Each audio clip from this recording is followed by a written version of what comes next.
My prison, my home is, of course, an account of my lengthy interrogation, arrest, and incarceration in Iran at the hands of Iran's intelligence ministry. But it's also something more. I want to recognize two particular friends of the Miller Center, Nesta and Rui Ramazani, who are seated here in the front. Professor Ramazani, as many of you know, is sort of the father of Middle Eastern studies at the University of Virginia and really around the country. And it's through his good offices that we were able to entice today's speaker to pay a visit to Charlottesville. So Rui and Nesta, thank you very much for your continued efforts on behalf of the Miller Center.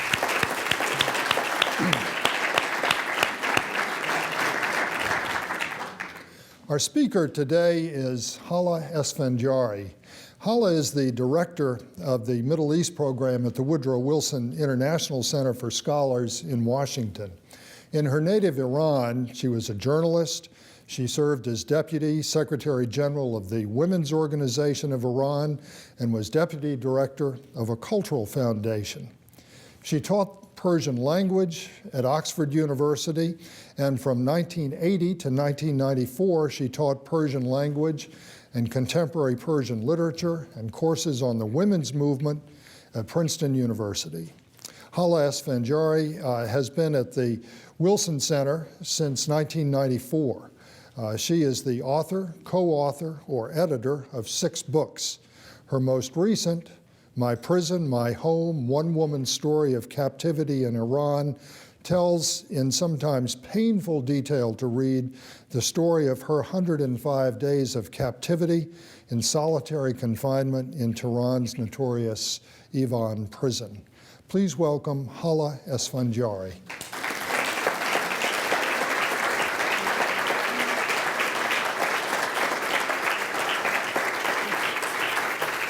Thank you very much. Thank you.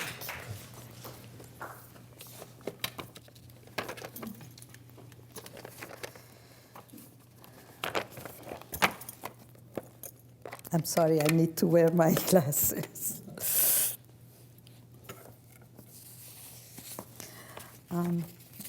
Good morning, and thank you, Professor Gillian, for your kind introduction, and thank you, Professor Ramazani, for arranging for me to be here, and thank you, Nesta, for your hospitality. I'm delighted to be here, especially being able to meet with 2 of my close and old friends, Professor Farzaneh Milani and Professor Bill Quant, with whom I go back many, many decades, you know. So if you are known as a 67-year-old grandmother, and that was 3 years ago, so you don't have any problem anymore with talking about your age, so you can easily say we go back many decades. My prison, my home is, of course, an account of my lengthy interrogation, arrest, and incarceration in Iran at the hands of Iran's intelligence ministry. But it's also something more. I give an account in the book of an Iranian childhood, of growing up in the gentler and simpler Iran of the 1940s and 50s. I touch on my working career. I was part of a new generation of professional women pursuing careers and pressing for more equal rights and our place in the society. And I write about the revolution and the current clash between reform and reaction inside Iran's ruling class. I write about the expanding authority of Iran's security services and also the troubled relationship between Iran and the United States, because these form the background and it provides part of the explanation as to why I, on a simple visit to see my 93-year-old mother in Tehran, ended up in solitary confinement, accusing of trying to foment a velvet revolution and overthrow the regime in Iran. I will never forget either the early morning of December 30th, 2006, when I was stopped from leaving Iran, or the morning of May 8th of 2007, 5 months later, when after weeks and months of interrogation, I was arrested and incarcerated in Evin prison. Let me discuss with you the sequence of events as I describe them in my book. In December 2006, I had gone to Iran to spend Christmas with my 93-year-old mother. My mother was Austrian. She had married my father in the 30s and had moved to Iran.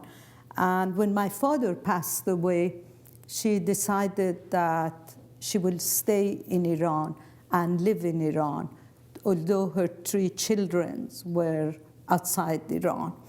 But her wish was to be buried next to my father. So she had opted to live by herself in Iran. As a result, I would visit her several times a year and always made a point of spending Christmas with her.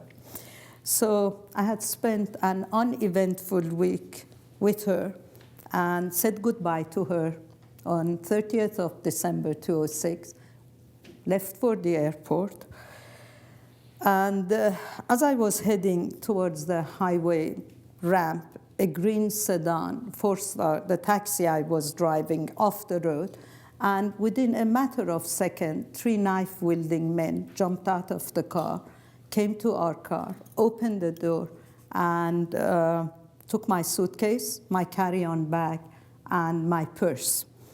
I was so naive that I believed that this was really a robbery.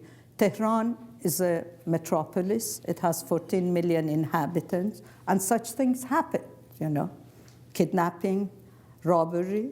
So in my very naive way and terribly frightened, I said, please take everything. I'm traveling.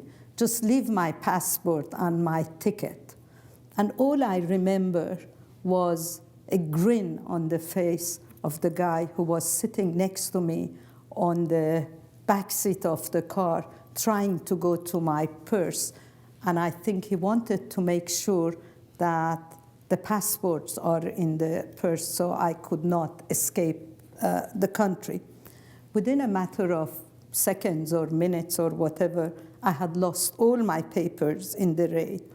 And the next morning, I started the process of trying to get an Iranian passport. As my odyssey through the maze of the Iranian passport office started, I concluded within a few days that I was the victim of a staged robbery organized by the Iranian intelligence ministry, and I give details of this, the encounter between the intelligence ministry officers and myself.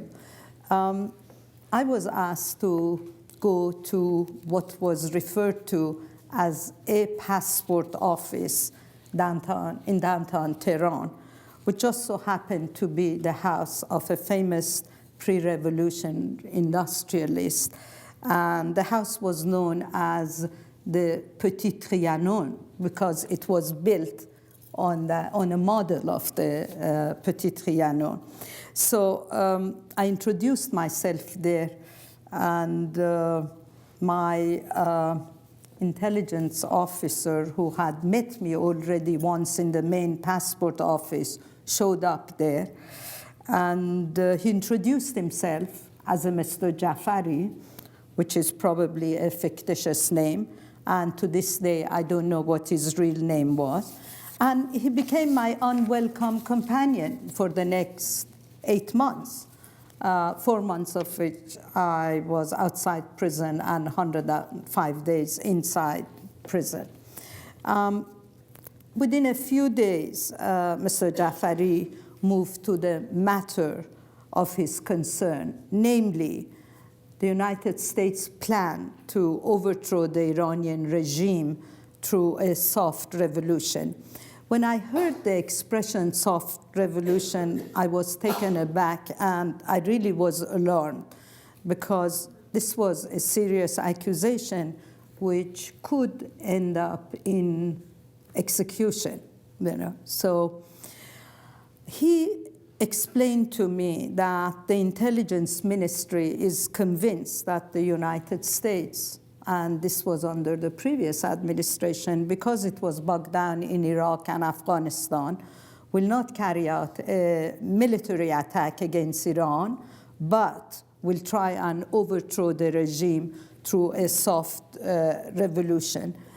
And he kept on talking about the Orange Revolution in the Ukraine, the Rose Revolution in Georgia, and insisted that the American foundations, and he focused on the Open Society Institute, which is part of the Soros Foundation, who was funding, the Open Society Institute funds a number of think tanks and programs at even different universities, as really the element behind the possibility of a soft overthrow in Iran. In my book, I do describe the intelligence ministry's insatiable appetite for information. There was no end to it. I would spend 8 hours with them trying to explain how a think tank or the Wilson Center worked. But nevertheless, they would come back, he would come back the next day with more questions, rewording the same questions, and moving to Iran-US relations. But I sensed that he was very irritated at the little I could share with him and his colleague, because I knew that the room where the interrogation took place was bugged. And I also knew that, he had a tape recorder, and occasionally he would run out of batteries, and he would say, well, the rest we just have to speak, but then you have to repeat it again tomorrow when I bring batteries for the tape recorder. And I felt like telling him, why don't you have extra batteries so we don't have to go over and over again, Anyway, the interrogation outside prison took almost 4 months, with, of course, then there was the Persian New Year, so they went on holiday. And I remember after the Persian New Year, when he summoned me for interrogation, he said, well, where did you go on a trip? And I said, me? I can't even go to the next town next to Tehran because I don't have any papers. What if they stop me on the road and ask for identity? You have taken everything I have. He said, oh, not us, the robbers did that. So he said he knew that I knew it was their doing, but until the last day they did that, they acted as if it was not their doing, and it was accidental that they called me in for interrogation and so on. The day I was dreading arrived on May 8th. That's when I was summoned for interrogation, and when I walked in, I saw Mr. Jafari, who always carried a laptop with him but never used his laptop, walked in without a laptop and sat across the table from me. And I thought, okay, that means it's over, because the night before, we had received a phone call saying that it's over and I will be allowed to leave the country, but from someone who had used one of our friends' name, one of my friends' name. He said, I'm so-and-so, I was not home, but told my mother that this is it, she's going to be able to leave tomorrow. So when I went to the interrogation, I thought that was it. They didn't have his laptop, so therefore he was sending me home.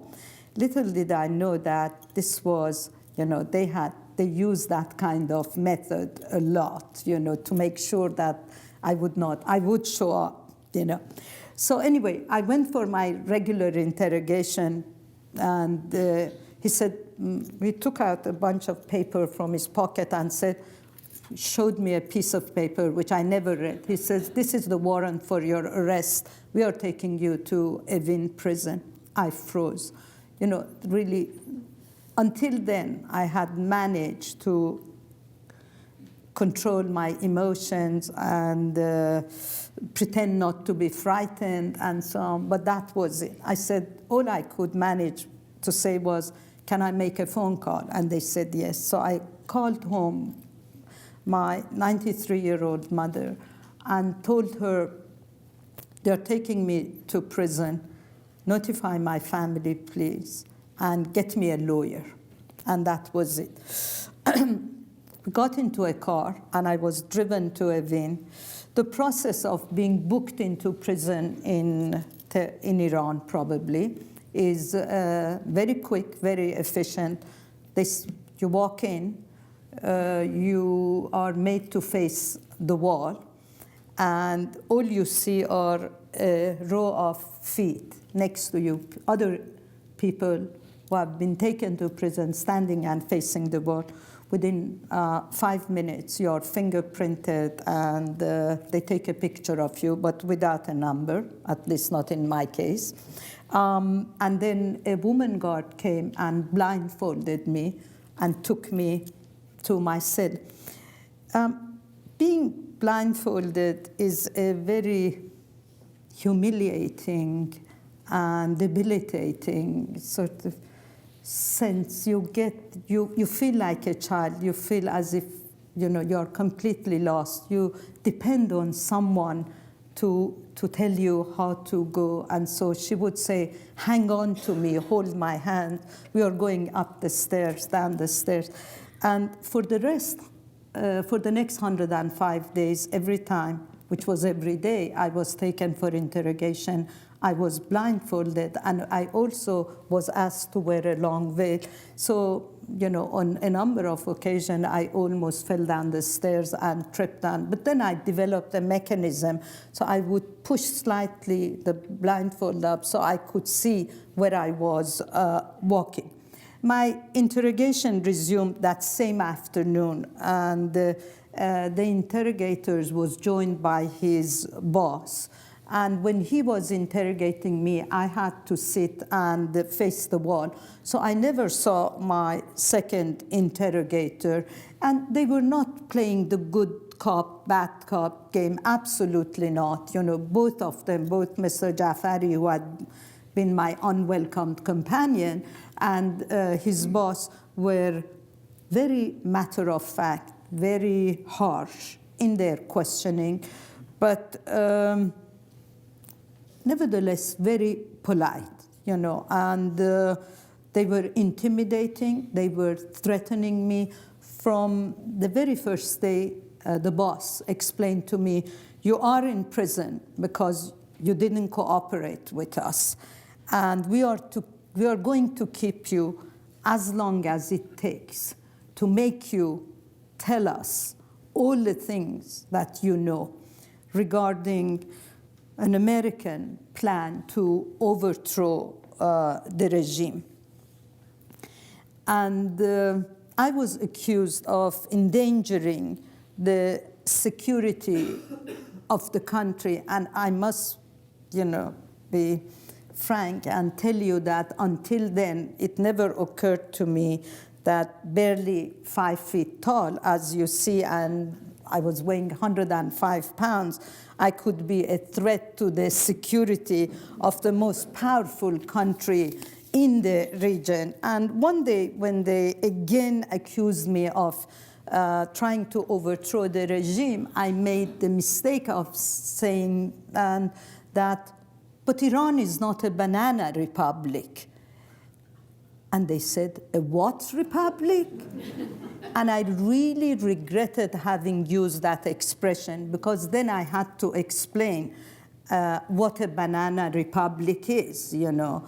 And then they were, of course, more offended because I was comparing Iran to a banana republic, and you are familiar what banana republics are. So then that opened another Pandora box of questioning, and why do you say that? How much do you know about that? Does the United States want to turn Iran into one of those Central American republics? And it was one of the biggest mistakes I made, you know. I was accused of being a Mossad agent because my husband is Jewish, and a CIA agent because I work at the Wilson Center. And when I appeared in front of the investigative magistrate in prison, he said, you know that you have committed adultery. And I said, I have committed adultery? That's news to me. They said, yes, you have married a Jew. And therefore, you know what a punishment for adultery entails? And I said, stoning. And he said, yes, so you know what is looming over your head. It was one of the few times I really got very angry. And I said, I've been married to this man for 45 years, and nobody has ever brought up the question of me marrying a Jew. And you are now digging this out and telling me this. And they said, yes, and because you have married him, therefore, if we want, we can execute you, you know. So do what you like. What else can you do when you are in their hands? And they kept on returning to this question of being a Mossad agent and a CIA agent. And at some stage, I really told them, look, you have to make up your mind. Either I'm a Mossad agent or a CIA agent. I can't be both at the same time. And then, of course, I got a lecture of how Mossad and CIA work together, et cetera, et cetera, et cetera. Anyway, this is just to show you that under President Ahmadinejad, the intelligence ministry had and has grown in power and in influence. And I really lay out this process in some detail in my book. And under interrogation, both outside prison and then later in prison, I came to know more fully the paranoia that prevails in the intelligence ministry regarding America's intentions towards Iran. These men have persuaded themselves that the United States is using think tanks, research centers, foundations, and universities to lure and recruit the best and the brightest of Iranian academics, intellectuals, journalists, and to encourage a civil society group for a project to bring about in Iran the same kind of Velvet Revolution of took part in the countries of the former Soviet Union. And they looked at me as one of the instruments of such a plan. And the argument they would use was that, well, you hosted, they would tell me, you hosted a lot of Iranian intellectuals at the Wilson Center. And I would say, sure. But the reason is that I believe in engaging Iran, and for then 27 years, I've been pushing for engagement between Iran and the United States. And I thought, given the negative atmosphere in Washington, if I bring people from Iran who are living in Iran, who are teaching in Iran, and they would give a different portrait of the Iranians than what exists in the United States. And they would say, no, you would bring them, and the universities would bring them because they wanted to recruit them. And a couple of months ago, the Intelligence Ministry published a list of 62 institutions, think tanks, foundations, and universities in the United States, and more or less forbade Iranian intellectuals, university professors to accept fellowships from these institutions, to go to these university on sabbatical and so on. And they are very strictly trying to implement that. How would I spend my days in Evin? I think I have 5 more minutes. Okay. I had decided that this is a fact of my life. I was taken to Evin.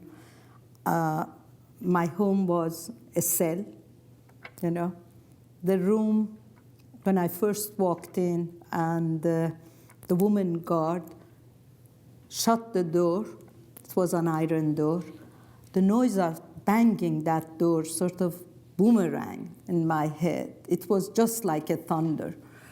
And I looked around the room, and I saw there was a broken iron sink in one corner, 2 windows very high in the ceiling, and they were barred to keep us inmates in, and probably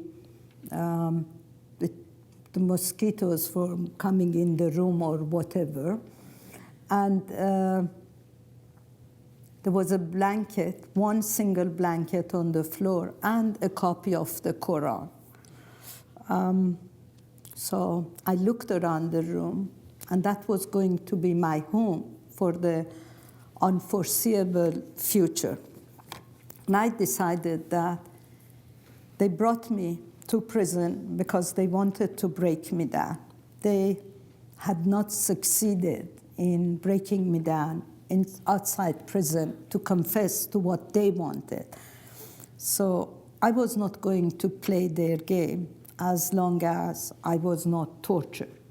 I knew that there was no way I would resist torture. Probably if they would have tortured me, I'm not a brave person, I'm not a courageous person, I would have signed anything. All they had to do is to slap me. So that I knew. But I said, as long as I was not tortured, I was going to at least keep my dignity.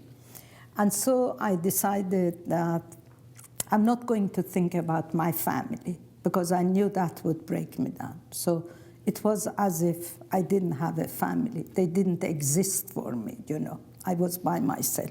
Secondly, I think this must be my Germanic blood. I decided to have a very rigorous regimen in prison. So I didn't have a watch. So I would wake up in the morning when the birds in the garden of Evin prison would start chirping. So I knew it must have been around 5:30 or 6 in the morning.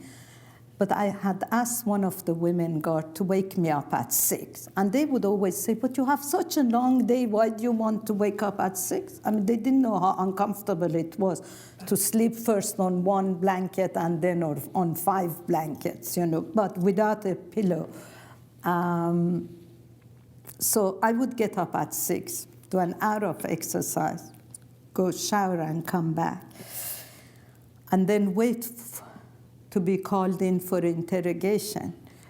Would go to interrogation, 8 to 9 hours, come back, and would pace up and down my cell, repeat the interrogation to myself, because I knew that they would try and catch me 2 weeks later in the same questions, a discrepancy. So I had to be very careful on to remember what I had told them.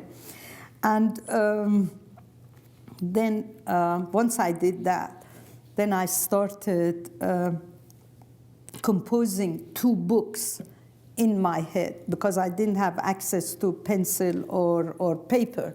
So I wrote a children's story based on Iranian children fairy tales for my granddaughters, and a biography of my paternal grandmother, who had a lot of influence on my Iranian Islamic upbringing. I was allowed 2 or 3 phone calls a week to my mother, just very briefly. All I could say in the presence of a woman guard, "How are you? How is my family?" And my mother would say, "We are doing all we can." And then the line would be cut off. These phone calls were taped, and just to give you an anecdote, and I will finish in a few minutes. My husband, the night before I was taken to prison, it was as if I felt something was going to happen. I told him that I think they want to take me to prison soon. And he said, if they do that, they will be faced with a tsunami, the like of which they had not seen. So one of these phone calls I made to my mother, I said, please remind my family that they should not forget to give money to the tsunami victims. And my mother said, what? And I said, please tell them. So the next day, my interrogator said, could I ask you a favor? Very politely. I said, sure, why not? And he said, please do not talk in codes. I said, codes? What codes? I mean, there is a guard standing next to me every time I call. He said, yes, you know what I'm saying, and we know what you said, so don't use words like tsunami anymore. And then I started explaining, oh, no, he said, please, just let's agree that you will not use words in code. They were telling me all along in prison that nobody in the outside world cares for me. So therefore, if I work with them, if I cooperate with them, they would expedite my release. And of course, I was cut off from the rest of the world, so I didn't know what was happening. And they even wanted me to sign a waiver regarding my lawyer, When they said, come and sign a letter saying you don't want a lawyer, I knew that my family had already taken a lawyer. My lawyer was Shirin Ebadi, the Nobel Peace Prize winner, and she had not had access to my file, nor could she meet with me. 105 days passed, and one afternoon, I was told I can leave the prison. My release came as unexpected as my arrest was. But as I was leaving prison, and there is a whole process, I was told, I can leave prison, but I cannot leave Iran. They won't allow me to leave the country. So I went home, and I called my husband, and my mother had to put her apartment on bail, and the bail is still on there. Although my mother has passed away in the meantime, they have not lifted the bail. The bail is still there.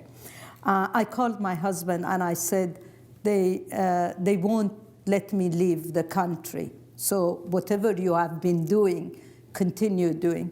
10 days later, I was on the plane, waiting for the door to shut and to leave the country.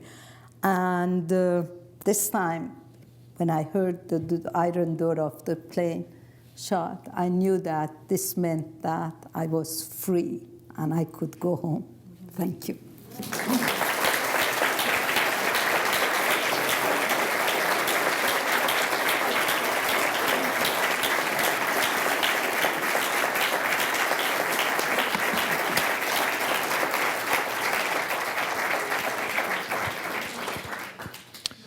I believe every single thing she said, except when she said she lacked courage.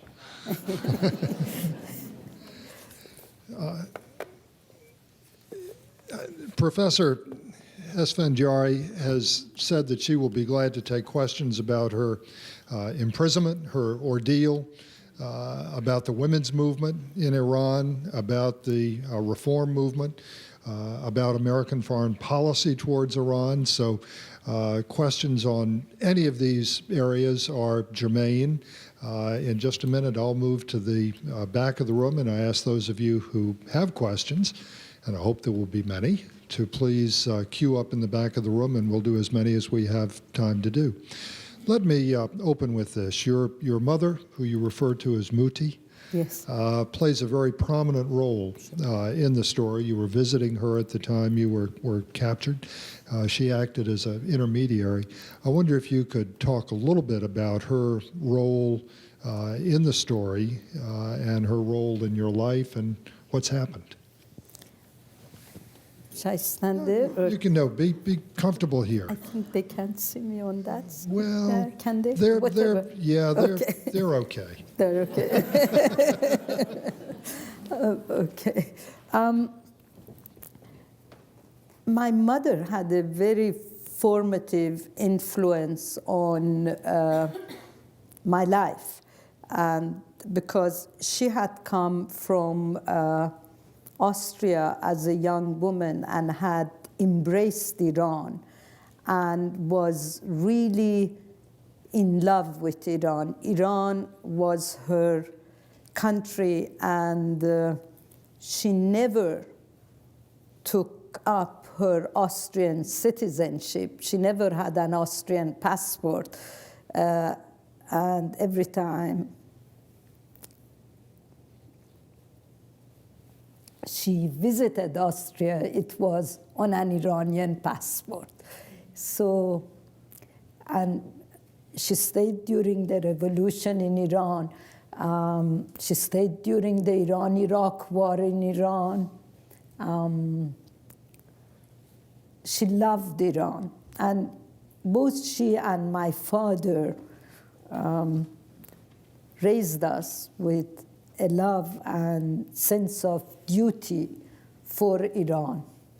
So, and I think it was in that spirit that when I went to the Wilson Center, I started pushing for the idea of engagement between Iran and the US, because I felt it was very hard for my adopted country and my country of birth to have such a sense of enmity and dislike and animosity for each other.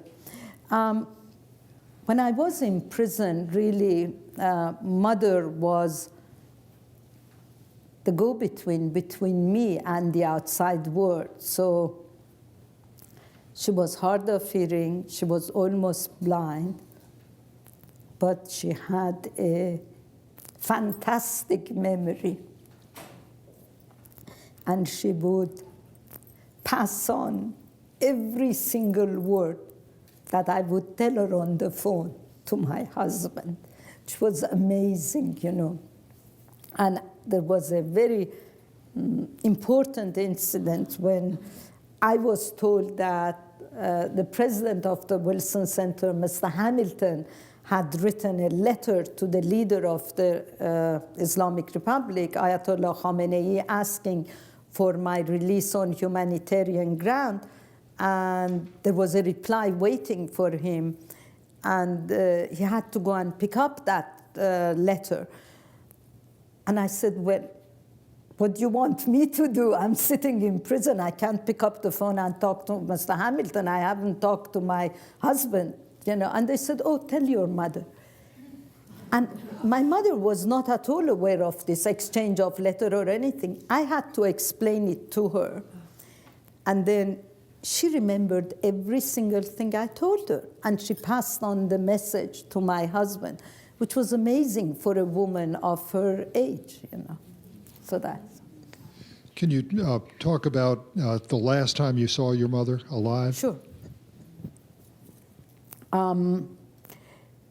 Since I couldn't go back to Iran since my release, I went to Abu Dhabi once to see mother. And then she came to Vienna last June, and we spent 2 wonderful weeks together.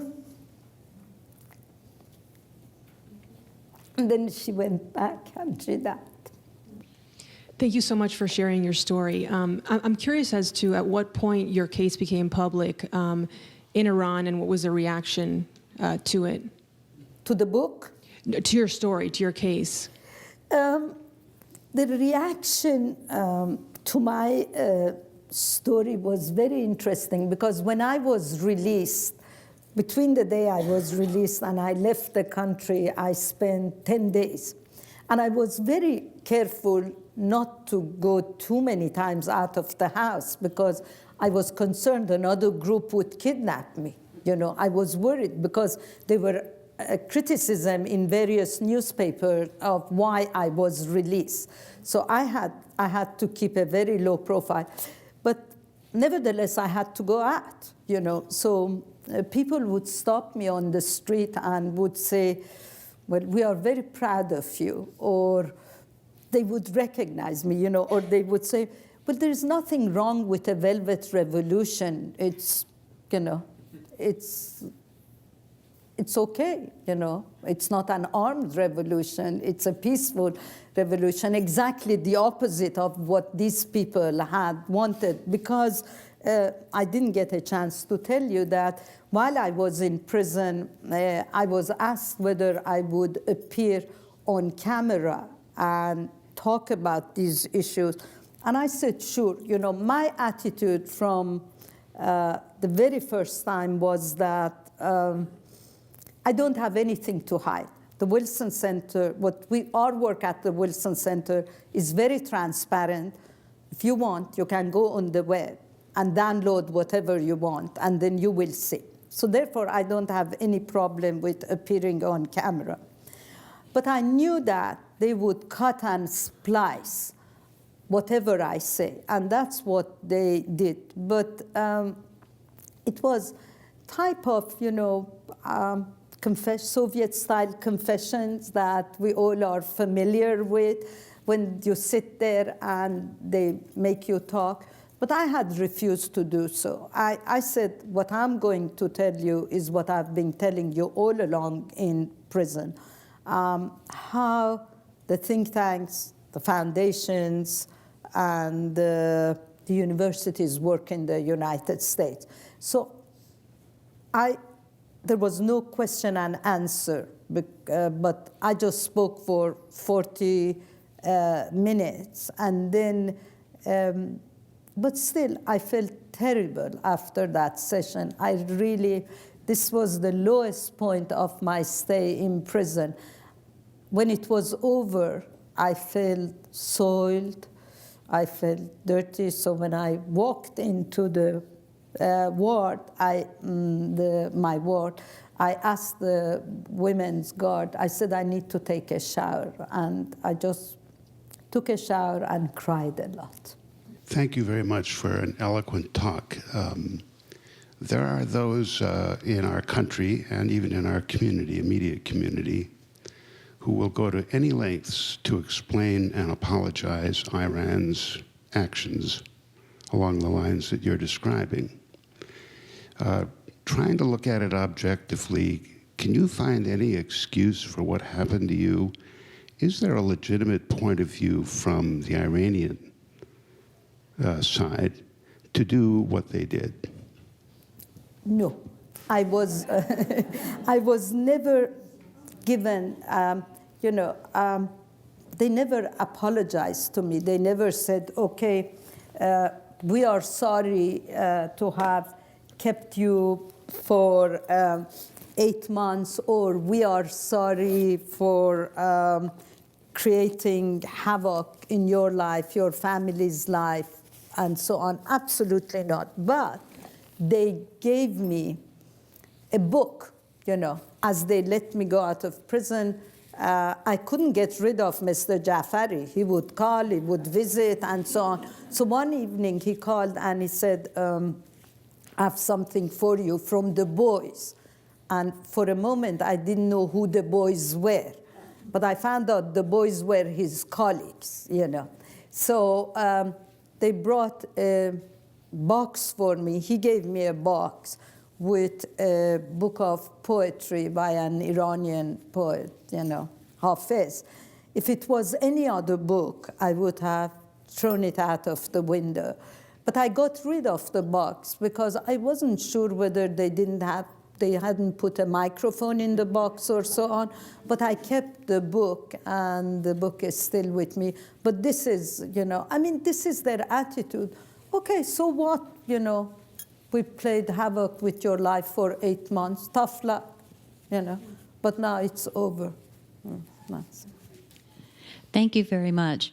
Could you tell us a little more about the women's movement in Iran, what its prospects might be? You have an expert in the room.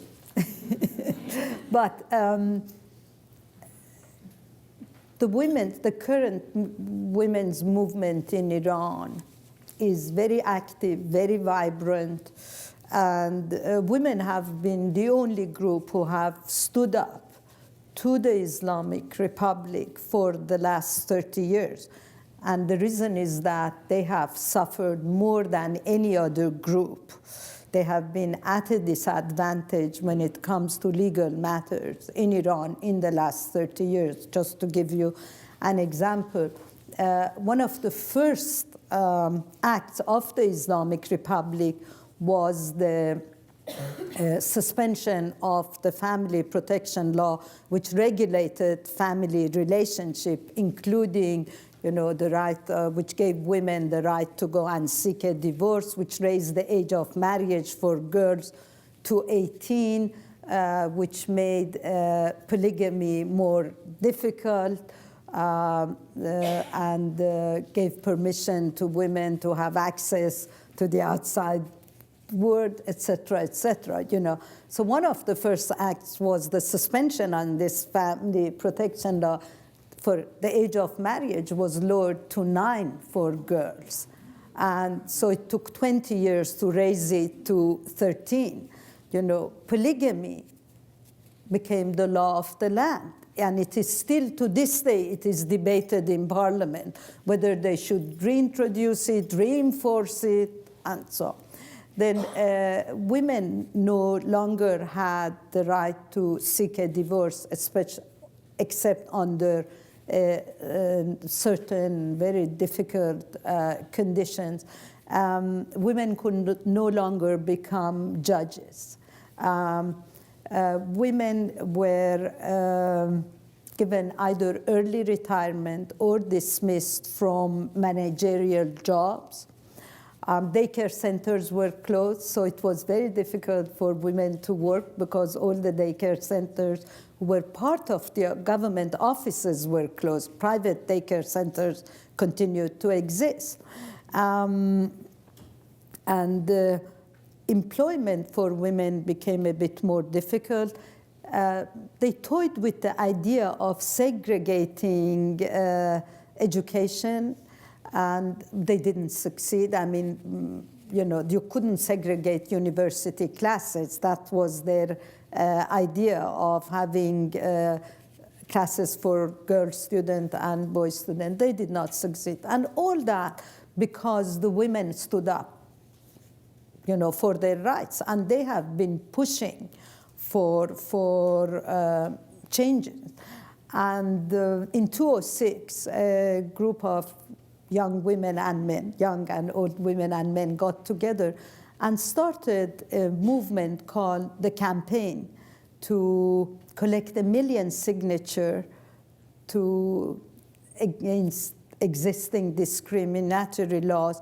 And the leadership of the campaign has been arrested systematically. And when I was in prison, although I never saw them, there were a number of them in other cells. I could hear them.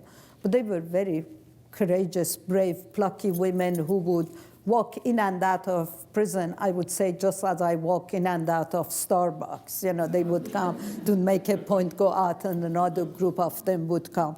And also in the demonstrations in the protest movement since June 12, the presidential elections of June 12. Really, the symbol of the resistance has been Zahra Rahnavard, the former chancellor of Az-Zahra University, the first woman who became a chancellor in the history of Iran, a chancellor of a university. She has been much more outspoken than her husband, and I would say a more thoughtful person, and not fearful at all, and a better speaker than her husband. I mean, he's quite dull. And so when they would go to these campaigns, she would warm up the crowd, and then he would speak. I can only imagine that writing this book must have been very painful. I mean, forcing you to relive a very horrific experience. So I'm curious as to what your motivation and or reasons for writing this book were. Okay. Couple of things. First of all, I felt I had a compelling story to tell because I think I got a chance to get to know the mindset of the Iranian intelligence ministry, the hardliners who are basically running Iran today. And I wanted to explain that. I also felt that I had an experience that I could share with other people, that no matter how hard and tough the conditions are, if you set your mind at it, you can survive, you know. And I also wanted to explain that Iran is not what you have been seeing and reading about for the last 30 years, especially since the hostage crisis, which has left a mark and a negative impression in the United States. You know, I wanted to explain that there is a different Iran. There is an Iran with a long history. There are dedicated Iranians. There are Iranians who reach out to the outside world. And I really felt that I could contribute to the understanding between Iran and the US. Hi, thank you so much for coming and sharing your experiences with us. My question has to do with the 1979 revolution in Iran. I'm curious about how you felt about the revolution during its initial stages, what you expected, and how maybe those thoughts changed as the revolution was played out over the last couple decades.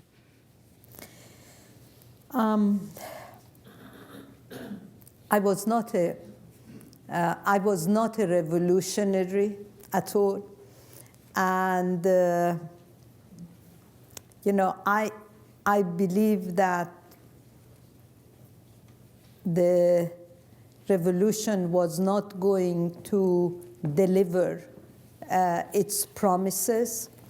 I always believed in an evolution, and I was hoping that change would come through Iran through less violent means than what happened. So I didn't have much hope, but I must say that there was a fever in the country that swept everybody with it. And I think I was always skeptical about the revolution. And, you know, and to this day, I believe that if there is going to be a change in Iran, it will happen from within, and hopefully it's going to be peaceful rather than yet again another violent cycle. Hala Esfandiari's book, My Prison, My Home, One Woman's Story of Captivity in Iran, is really a book everyone should read. I started reading it thinking I would sort of skim through it in a couple of hours, and I ended up reading every word of it and was held captive by the book. So please think about reading this wonderful book written by this very courageous lady. Thank you very much. Thank you. Thank you.